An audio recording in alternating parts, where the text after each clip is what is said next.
Jean-Yves Sinimalé. Alors, nous aimerions savoir un petit peu, comme vous l'êtes aujourd'hui sur la liste d'Alain Bénard, 2020 libre et solidaire, est-ce que vous pourrez présenter à vous qui ça ou les?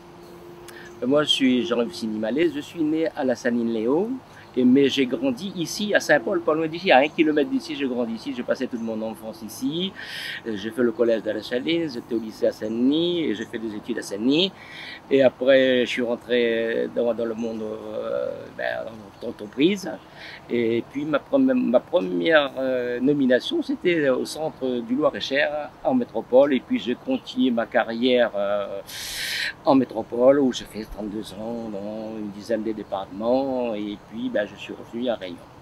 Dans le monde associatif, j'étais étudiant, j'étais déjà dans le monde associatif en tant que dans le monde associatif étudiant.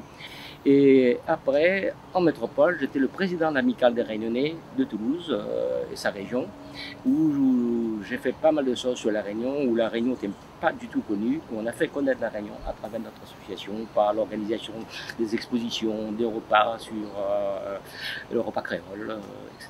Mais voilà un peu mon parcours. Et en revenant à la Réunion, je suis lancé dans le monde associatif. Et j'ai créé une association à la Possession parce qu'en arrivant de métropole, je n'avais plus de pied-à-terre à Saint-Paul, je me suis installé à la Possession. Et à la Possession, j'ai créé une association pour défendre les intérêts des possessionnés parce qu'ils allaient être dépossédés de terrain où ils habitaient depuis plus de 40 ans.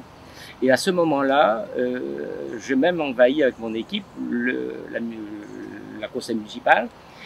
Et à ce moment-là, que le maire de l'époque de la Possession a vu que j'étais quelqu'un de très actif et m'a demandé, c'était au moment des élections centrales, si je voulais faire partie de sa liste.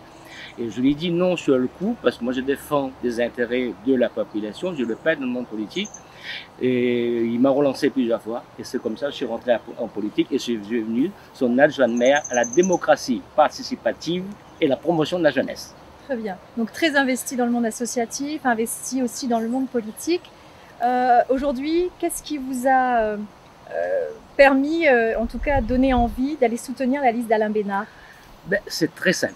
Parce que depuis octobre 2018, j'ai commencé à aller voir les habitants de Saint-Paul parce que je voyais qu'il y avait un malaise au niveau des habitants qui avaient des gros problèmes de logement, de problèmes de vie de tous les jours. Et je suis, oublié de dire tout à l'heure, je suis président du comité droit au logement 97.4 Île de la Réunion, où on accompagne les familles en difficulté dans le logement, où on défend les personnes quand ils sont expulsés même de leur propre terrain.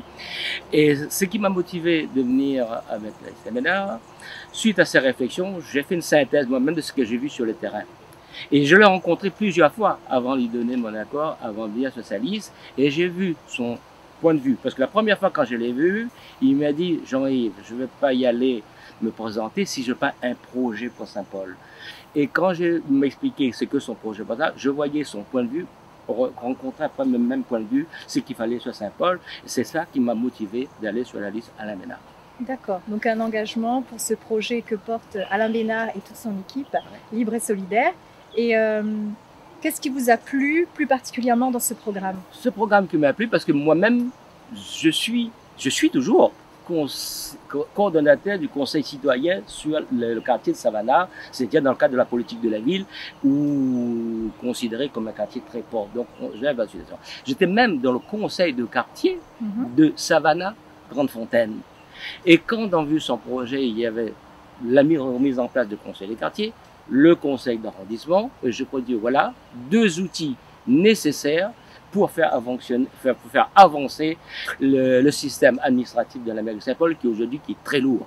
Je pense avec ces deux outils, on mettra à disposition des citoyens, pour pouvoir eux-mêmes décider de leur avenir, d'avenir de leurs enfants. Redonner le pouvoir aux citoyens. Redonner le pouvoir aux citoyens et surtout redonner espoir aux citoyens pour qu'ils soient debout et être eux-mêmes acteurs de l'avenir et acteurs de leurs enfants. Donc acteurs avec libre et solidaire, c'est bien ça. Avec libre et solidaire. Jean-Yves Sinimalé, si vous aviez une minute, qu'est-ce que vous diriez? J'aimerais dire aux gens de Saint-Paul, vous avez vécu, je dirais, plus de 12 ans, 14 ans d'enfer. Il est temps, chers amis, de changer.